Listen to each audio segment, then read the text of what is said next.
gusto mo nang mag-EV. Kaso, nasa condominium ka, wala kang charger, hindi ka makapaglagay. So, paano na? So, sa plan B ka na. So, ang plan B, pwede kang kumuha ng hybrid electric vehicle or plug-in hybrid electric vehicle. So, yung una muna tayo.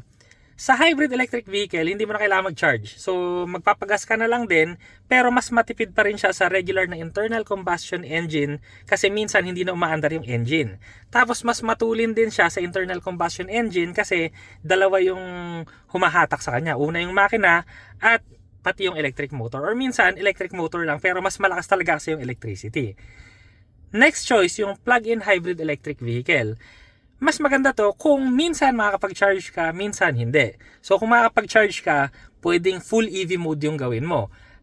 Kunwari, short distances o EV ka lang. So mas matipid kasi talaga yung kuryente kaysa sa gasolina. Pero kunwari, hindi ka makapag-charge. So ang gawin mo na lang, magpa-gas ka na lang din. So yung engine mo, yun na lang yung magpa-power dun sa sasakyan para umandar siya. Or yung engine mo, yun na lang yung magcha-charge sa battery para umandar ka. Kung meron pa kayong mga katanungan, comment nyo lang sa baba at try nating sagutin yan. See ya!